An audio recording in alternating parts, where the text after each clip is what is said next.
Bihar ITI के YouTube channel में आपका स्वागत है।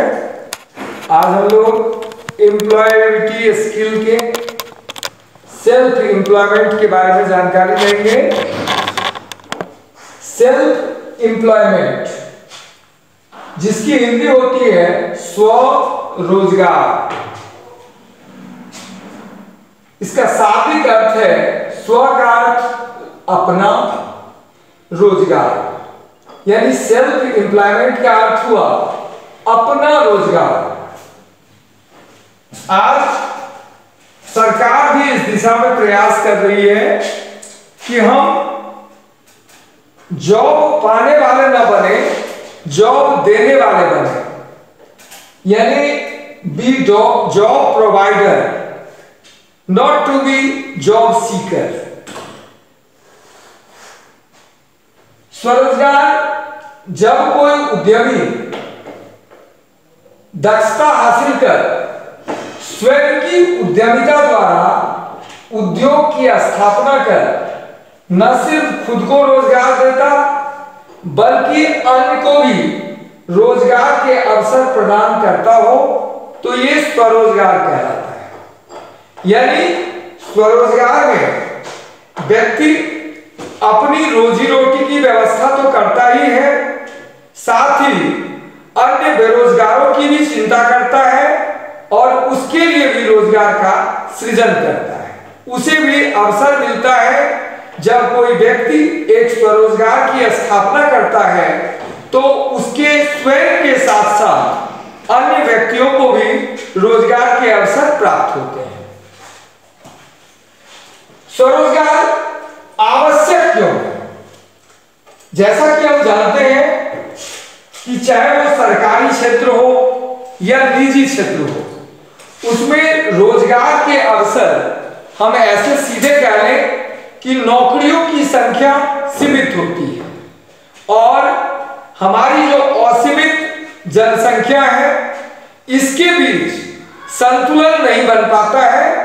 जैसे कि आज की युवा पीढ़ी की एकमात्र मानसिकता नौकरी पाने की रह गई है। ऐसे में प्रत्येक पढ़े लिखे को, प्रत्येक शिक्षित को नौकरी नहीं मिल पाती। ऐसे में एकमात्र विकल्प होता है स्वरोजगार का, और जिसके द्वारा हम अपनी बेरोजगारी मिटा सकते हैं, अपना रोजी रोटी अर्जन कर सकते हैं। अब हम देखें कि स्वरोजगार आज की आवश्यकता है। इस बेरोजगारी को स्वरोजगार के द्वारा समाप्त किया जाए और इसके लिए हमें जो है स्वरोजगार की जब हम स्थापना करते हैं या हम उसकी कल्पना करते हैं तो उससे पहले इन बातों को ध्यान देना आवश्यक होता है जो स्वरोजगार के आवश्यक कारक कहलाते हैं। सबसे पहला कारक है कार्य कौशल। व्यक्ति जब स्वयं कार्य कुशल होगा, अर्थात जिस क्षेत्र में वह स्वरोजगार स्थापित करना चाहता है उसका सम्यक ज्ञान उस व्यक्ति को होना आवश्यक है। वही वो कार्य कौशल है और इस ज्ञान के साथ ही उस स्वरोजगार की स्थापना के लिए उसे पूंजी की आवश्यकता होती है। फिर उसे जहां वह स्वरोजगार स्थापित करेगा उसके लिए स्थान की जरूरत, प्लेस चाहिए होता है। उसके बाद जिस रोजगार जो निर्माण करेगा, जिस तरह का कार्य करेगा, उससे संबंधित उसे कच्चा माल चाहिए और साथ ही उसे कुशल श्रम शक्ति, जिसमें एक तो वो स्वयं खुद होता है और उसके सहायक यानी उस काम के लिए आवश्यक व्यक्ति भी होने चाहिए, और उस कार्य को करने के लिए संबंधित टूल्स और मशीनरी, मशीन और औजार ये भी आवश्यक होता है। साथ ही शक्ति के साधन यानी पावर, चाहे तो वो इलेक्ट्रिसिटी हो, चाहे वो जनरेटर हो, इस तरह की आवश्यकता होती है उसको शक्ति के साधन की। फिर उसके बाद यातायात, मीन्स ऑफ कम्युनिकेशन, ये भी अवेलेबिलिटी होनी चाहिए जिस जगह पर वो स्वरोजगार की स्थापना करता है। साथ ही एक कुशल प्रबंधन भी आवश्यक होता है। काम को करने के लिए एक कुशल प्रबंधन चाहिए, क्योंकि ये प्रबंधन ही उस रोजगार की सफलता और विफलता का सीधा कारक होता है। साथ ही जब कभी भी हम स्वरोजगार की स्थापना करते हैं तो इसके लिए पर्याप्त साहस चाहिए। जो व्यक्ति ये जोखिम लेता है स्वरोजगार की स्थापना का, उसे हम साहसी कहते हैं। और साथ ही लास्ट तक उसका जो प्रोडक्ट है, उसका जो उत्पाद है स्वरोजगार से, उसके लिए उचित विपणन की व्यवस्था, विपणन यानी मार्केटिंग, बाजार में उसको बेचने के लिए पर्याप्त बाजार होने चाहिए। ये है स्वरोजगार के आवश्यक कारक। माने जब भी हम स्वरोजगार की कल्पना करते हैं तो हमें इन सारी बातों की आवश्यकता होती है और ये सारी चीजें हमें उपलब्ध होने चाहिए, तभी हम स्वरोजगार को पूरा कर सकते हैं। अब हम देखें कि स्वरोजगार के लाभ क्या है। स्वरोजगार की सबसे पहला लाभ होता है स्वरोजगार का स्वतंत्रता। क्योंकि नौकरी जब हम करते हैं तो हम अधीन रहते हैं और नियोक्ता के आदेशानुसार, नियोक्ता के उनकी जो मर्जी है, सीधे सीधी उनका जो आदेश होता है उसके अनुरूप हमें कार्य करना होता है। हमारी स्वतंत्रता वहां नहीं होती। लेकिन जब हम स्वरोजगार करते हैं, स्वरोजगार के इकाई की स्थापना करते हैं, तो वहां हम निर्णय लेने के लिए स्वतंत्र होते हैं। दूसरी बात होती है कि जब कभी भी हम नौकरी करें तो हमारी आय वहां सीमित होती है। हमारी कुशलता के अनुरूप मुझे कार्य क्षेत्र मिलता है और उसके लिए एक निश्चित आय हमारी तय रहती है। लेकिन स्वरोजगार एक ऐसा क्षेत्र है जहां हम असीमित आय प्राप्त कर सकते हैं। इसके आगे एक सबसे बड़ा लाभ है आत्मसंतुष्टि का। क्योंकि व्यक्ति जब कुछ करता हो नौकरी में, नौकरी के जो अवधि है, उसके जो कार्य घंटे हैं, कार्य अवधि है, वो जब समाप्त हो जाता है उसके बाद वह भार मुक्त महसूस करता है। किंतु जब स्वरोजगार के अंतर्गत हम किसी क्षेत्र में अपना रोजगार स्थापित करते हैं और जब वहां अपने अनुरूप, बाजार की आवश्यकता के अनुरूप, अपने विवेक के अनुसार जब हम कुछ निर्माण करते हैं और उसके निर्माण से स्वयं के साथ साथ जब हम रोजगार देने लगते हैं तो हमारे अंदर एक आत्मसंतुष्टि का भाव जगता है। तीसरी और है, चौथी बात कि राष्ट्रीय आय। क्योंकि किसी देश के समृद्धि का सूचक उस देश की राष्ट्रीय आय है।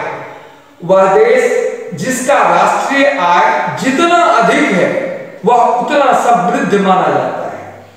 तो अगर हम स्वरोजगार करते हैं और स्वरोजगार से जब हम निर्माण करते हैं, वह निर्माण की हुई वस्तु जब बाजार में बिकती है तो उससे जो आय होती है वह आय राष्ट्रीय आय होती है। उससे राष्ट्र को समृद्धि मिलती है, राष्ट्र का भी विकास होता है। हमारा विकास तो होता ही है लेकिन राष्ट्र का भी विकास होता है। तो हम स्वरोजगार की स्थापना करके राष्ट्रीय आय में भी अपना योगदान करते हैं। साथ ही हमें नवाचार के अवसर मिलते हैं।